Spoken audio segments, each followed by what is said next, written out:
Last week we finished our goal to save up money for our fridge, and this week we are going to hit another milestone goal. I'm so excited to share with you what we did today and what goal we hit, so let's get started. If you are new here, my name is Mary. This is Pennies Not Perfection, and today is Transfer Tuesday, where I transfer money from our accounts to hit our financial goals. This is something that we are doing every single week. It's the day of the week where I share what we've done with our money to hit our financial goals. And I've found that making weekly transfers, making weekly progress has been much more motivating, and it's been much more effective for us than waiting for a once a month transfer and payment. It's helped us pay off debt. It's helped us save up money for an emergency fund. It's helped us save up money for a car and do so many other things. It's really my favorite day of the week now. And today I'm going to show you what we did. But first, since so many of you joined me in the comments and leave what you did in the past week and what financial wins you've hit, let's look at the comment of the week from last week. Comment of the week from last week was from Debt to Wealth, who said, "Love Transfer Tuesdays. I did my video early today just so I could come share with you that I got a bonus at work and was able to pay off my first credit card. $2,850 payment made today. So freaking excited. Thank you for sharing and keeping us inspired." Today, we're going to be working on 3 goals since we finished one last week. Our first 2 goals are ongoing goals. Those are investing in a brokerage account and investing in our 2021 Roth IRA contributions. We are aiming to get $6,000 into my Roth IRA for 2021. And then our final goal is not an ongoing goal, is one we are hoping to accomplish quickly. And that is the 2020 Roth IRA contributions for last year that I'm still working on finishing. And it will be the first year ever that I have maxed out that account. Okay, so let's get started. First, we're going to look at the investing account, and this is the account that I am publicly showing where I'm investing and kind of using as an example, and this is my M1 Finance account. It is going pretty well. We started the year with about $1,000, and then we are putting in $25 every single week. So this is actually set up on auto pay, and it is one of the only auto savings I have set up, but I have set it up so $25 every single week goes in. So that was added to last week's balance. And because I've liked M1 Finance so much, I do leave a referral link down below so that if you sign up, you get $30 and I get $30 as well. Their normal promotion is $10, but right now they've been doing $30. So it's a good time to sign up if you've been looking for a brokerage account that isn't based on day trading. It's more of a long-term investing type app. So this week surprised me, and I actually had 6 referrals and I had $180 of referral income go into my account. So that $180 added to my $25 means I had $205 go in this week. So my new balance is way more than I was expecting. It is $1,857.55. That means I'm getting really close to $2,000 in this account, and that's pretty exciting. I was kind of hoping to maybe aim for like $5,000 for this year. So I think that might be on track if I keep adding and picking good stocks and also getting referrals. So we'll see how that goes, but I'm pretty excited so far with how I'm going on that account. The next goal is the 2021 Roth IRA contributions into my account. And I have been following this chart that is kind of something I made up to kind of make it more fun and keep my progress very visual, but also give me an amount to contribute every single week instead of kind of throwing big chunks at it. I wanted to do weekly throughout the year so that it's a little more spread out. So I am following this chart, and last week I put in $50, so my total was at $150 for the year. And today I'm going to do the $55, and that is half of what we kind of weekly plan to put into our account. We have a $100 weekly Roth IRA contribution in the budget right now. So that is about half, a little bit over half of that amount. And that's what I'm putting in today.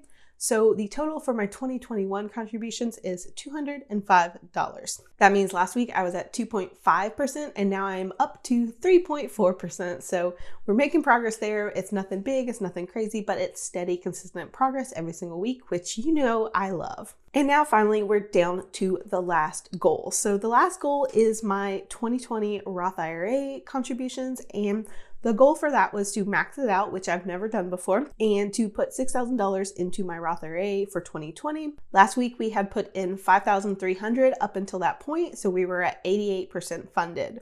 That was pretty good. That's probably the most I've ever put in. I think I had one year where I put in $4,000, but $5,300 is probably the most I've ever put in. So I was already pretty excited about how much I'd done for the year. And today we are going to fund this account fully with a couple different income sources.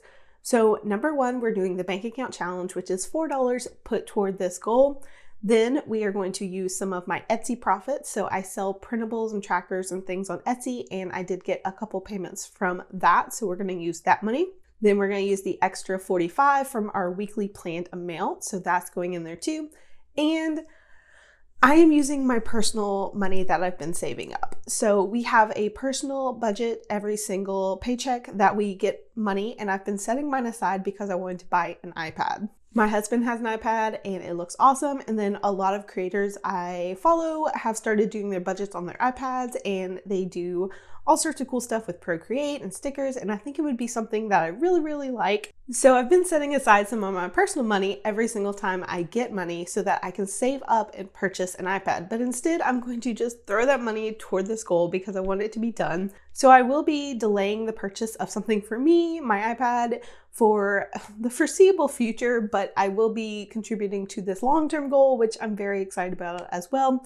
It's not as fun in the moment, but I know that long-term I'm going to really appreciate it, and delaying a few months for the iPad probably isn't the worst idea considering we have other goals to take care of first too. So I just wanted to explain what I used money-wise for this goal because I obviously didn't have $700 in the budget, but I did pull from multiple sources.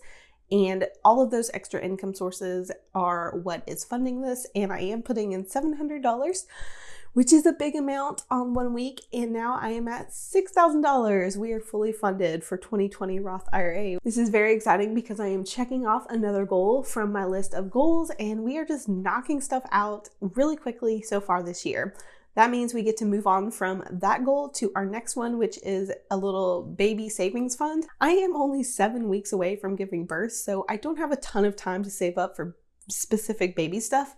We do have an emergency fund, and we do have some funds in our health FSA and health HSA, but we don't have a specific baby fund. So that is going to be the focus for the next 6 to 7 weeks. I'm very glad I was able to finish the Roth IRA for today because that means I do get to focus on that next goal, which of course is looming out there and needs to be done. So we are moving on to the next goal and hopefully can save up as much as possible in the next few weeks for that.